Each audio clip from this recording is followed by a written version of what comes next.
Good morning dear students. Myself Priyanka.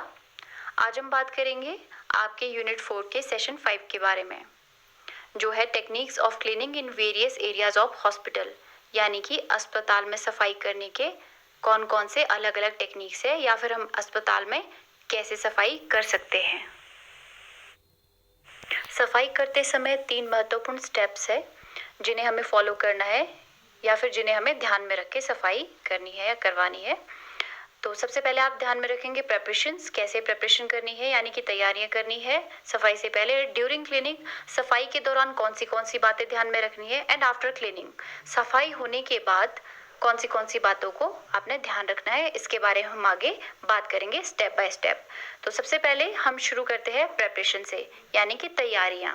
सफाई से पहले कौन सी तैयारियां होनी चाहिए. तो तैयारियों में सबसे पहले आपको अपने जो गम बूट्स है वो पहने हैं और उसमें डिस्पोजेबल शू कवर, जो कि प्लास्टिक के शू कवर्स होते हैं, उनसे उनको कवर कर लेना है.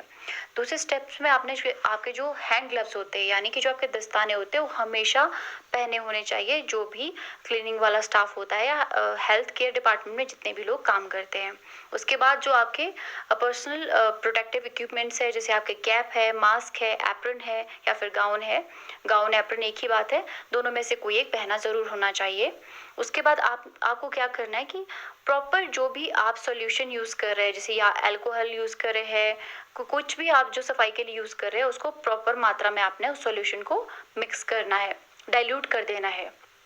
उसके बाद आपको क्या करना है, जो भी आपको पूरे रूम में जितना भी क्लीनिंग से पहले जो भी मटेरियल चाहिए वो रूम में पहुंचने से पहले या वार्ड में पहुंचने से पहले आपको इकट्ठा कर लेना है.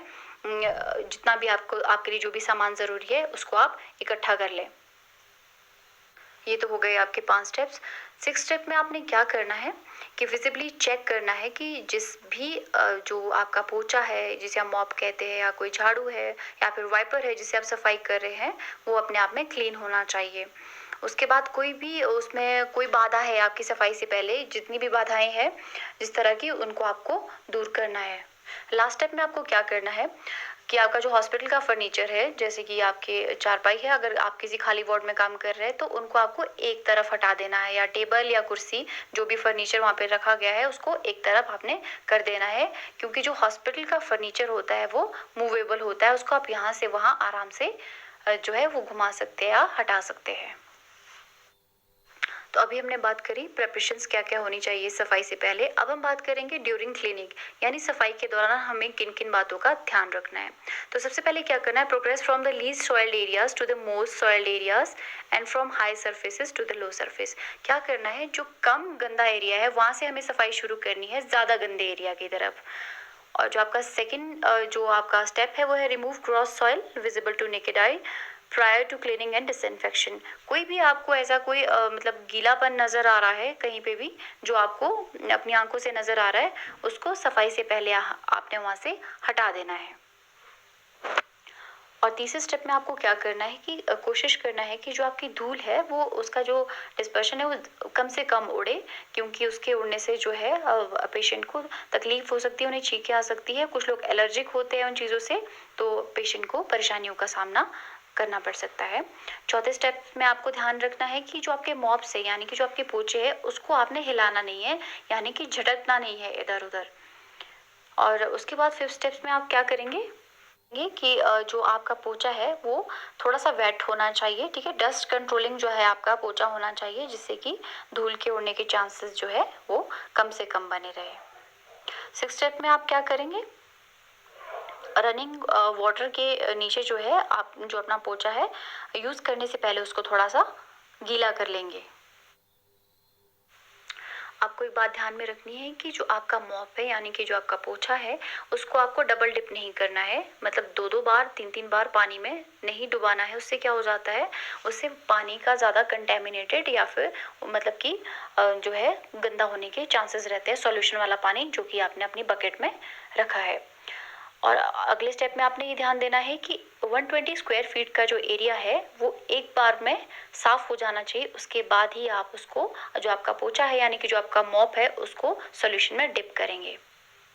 उसके बाद अगले स्टेप में आप क्या ध्यान देंगे कि जो आपका क्लीनिंग सॉल्यूशन है वो चेंज हो जाना चाहिए 240 स्क्वायर फीट के बाद। अगर क्योंकि वो पानी ज़्यादा गंदा हो चुका होगा, इसीलिए उस पानी को जिसमें आपने सॉल्यूशन डिप किया है, जिस सॉल्यूशन से आप फ्लोर की क्लीनिंग कर रहे हैं या कहीं की भी क्लीनिंग कर रहे हैं, उसको आपको जो है बदल देना है, उस पानी को या फिर उस सॉल्यूशन को। ये तो था ड्यूरिंग क्लीनिंग के बारे में।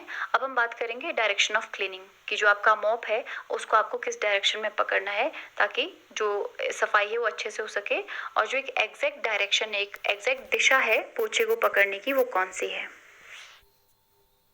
तो जैसा कि आप पिक्चर्स में देख पा रहे हैं कि स्वीपिंग मूवमेंट जो है वो यूनिडायरेक्शनल होनी चाहिए, मतलब एक तरफ होनी चाहिए। जो आपका पोछा है वो सिर्फ एक ही तरफ घूमना चाहिए, वो बाय डायरेक्शनल नहीं होनी चाहिए, मतलब दोनों तरफ आगे पीछे की तरफ जो है पोछे की मूवमेंट नहीं होनी चाहिए, आपके मॉप की मूवमेंट नहीं होनी चाहिए, वो सिर्फ यूनिडायरेक्शनल होनी चाहिए, यानी कि एक तरफ होना चाहिए, और वही मॉपिंग का राइट मेथड है।